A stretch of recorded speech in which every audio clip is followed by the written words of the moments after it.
වසර 105 පුරා අඛණ්ඩ ගමනක් ආපු ලංකා බස් සේවා සංගමය ඒ ගමනට තල්ලු කළේ අපේ සමාජිකත්වය.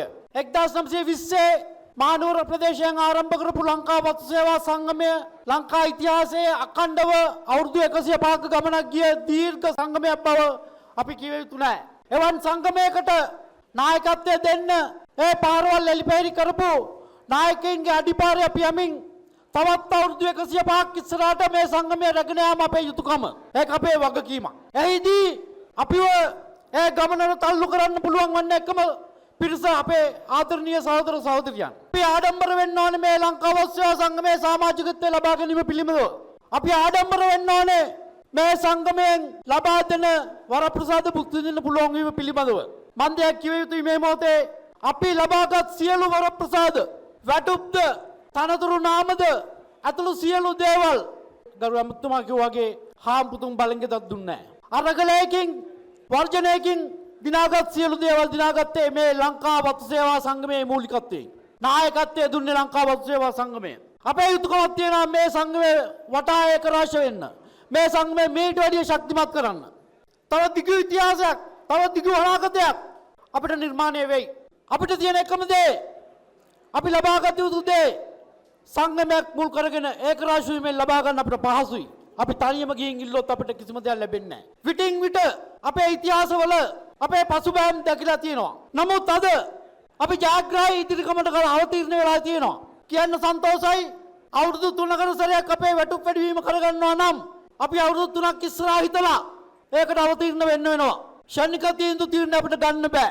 අවුරුදු 3කට ජීවත් වෙන සාධාරණ වැටුපකට අපි ආ යුතුයි. අපි ගන්න මේ වැටුප අපිට විතරක් නෙමෙයි අපේ දුවා දරුවට පිටින්දට අම්මා තාත්තට සියලු දෙනාටම අයිතියක් තියෙන වැටුපයි.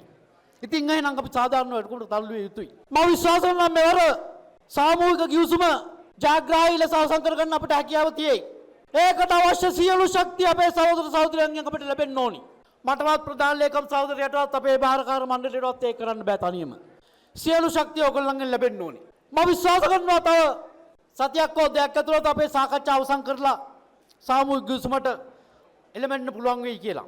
අද දවසේ අපේ ප්‍රධාන ලේකම් සහෝදරයා භාණ්ඩාගාරික සහෝදරයා සහ ගරු ඇමතුමන් ප්‍රකාශ කළ අපේ ඉඩම් සීනේ සම්බන්ධයෙන්. ඒ ඉඩම් සීනේ අවුරුදු 45 තිස්සේ දිවෙන සීනේ බවට පරිවර්තනය වෙලා තියෙනවා මේ වෙද්දී. ඇතම් කලාපවල ජනවසම රාජ්‍ය වැවිලි සංස්ථාව ඉඩම් කීපයක් බෙදුවා. නමුත් RPC වැවිලි සමාගම් තාම ඒකට දායකත්වය දක්වන්නේ නැහැ. මම විශ්වාස කරනවා අද පවතින මේ කම්කරු ආණ්ඩුවෙන් එම සීනේ අපිට සබයා කරගන්න පුළුවන්කම ලැබෙවි. මම ප්‍රාර්ථනා කරනවා එසේ සිදු වෙන්න කියලා. ඒ වගේම සහෝදරවරුනි අපි අද මේ කලාපයේ හටන් ප්‍රදේශයේ ඒකරාශී වෙලා ඉන්නේ. මට බොහෝ පිරිසක් ආවේ ඔය ඉඩම් සීනේ සම්බන්ධයෙන් අමුතුමාගෙන් දැනගන්න. අමුතුමා කිව්වා එතුමාට තියෙන බාහිර බලපෑම් සහ පාර්ලිමේන්තුව තුල සිදුවෙමින් පවතින ක්‍රියාකාරීත්වය අපි තවදුරටත් ශක්තිමත් කරමු. අපි තවදුරටත් එතුමාට බලපෑම් කරමු. කරලා අපේ සීනේ ජයග්‍රහණය බවට පරිවර්තනය කරගන්න උත්සාහ කරමු උපරිමයෙන්. ලංකා බස් සේවා සංගමය තවත් চিරාත් කාලයක් වැඩි වේවායි ප්‍රාර්ථනා කරමින් මගේ වචන ස්වල්පේ මා මෙතනින් අවසන් කරනවා. ලංකා බස් සේවා සංගමය ජය වේවා.